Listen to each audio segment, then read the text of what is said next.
আমরা ধর্ম পালন করতে উপাসনালয়ে যাই, মসজিদে নামাজ পড়ি, মন্দিরে পূজা করি, গির্জায় প্রার্থনা করি।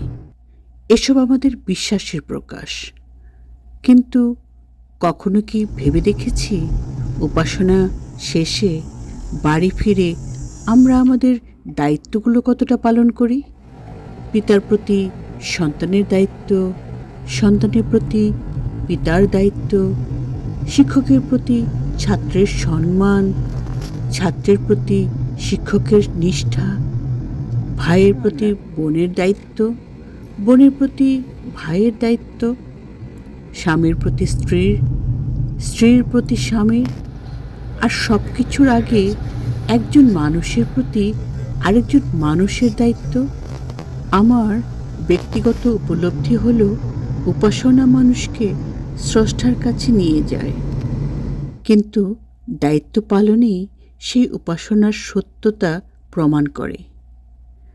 কারণ যে মানুষ নিজের দায়িত্ব থেকে পালিয়ে যায় সে শুধু মানুষের কাছেই নয়, নিজের বিবেকের কাছেও জবাবদিহি এড়াতে পারে না। মানুষকে চিনতে অনেক সময় লাগে না, অনেক সময় তার একটি আচরণই যথেষ্ট। রূপ মানুষকে আকৃষ্ট করতে পারে, অর্থ মানুষকে কাছে আনতে পারে, কিন্তু মানুষের আচরণই ঠিক করে সে মানুষের মনে কতদিন বেঁচে থাকবে। একটি ভালো আচরণ বছরের দূরত্ব কমিয়ে দিতে পারে, আবার একটি খারাপ আচরণ বছরের সম্পর্ক ভেস্তে দিতে পারে।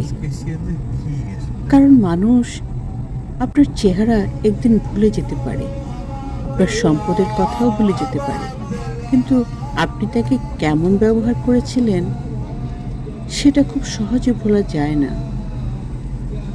দারিদ্র্য শুধু পকেট খালি করে না, অনেক সময় শৈশব কেড়ে নেয়, স্বপ্ন ছোট করে দেয়, আর মানুষের ইচ্ছাগুলোকে প্রয়োজনের কাছে হার মানতে শেখায়।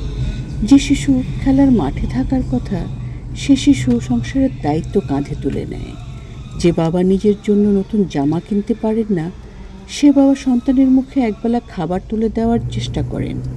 দারিদ্র্য মানুষকে ছোট করে না, বরং দারিদ্র্যের মাঝেও যে মানুষ সততার পরিশ্রম আর আত্মসম্মান ধরে রাখে সেই প্রকৃত অর্থে বড় মানুষ।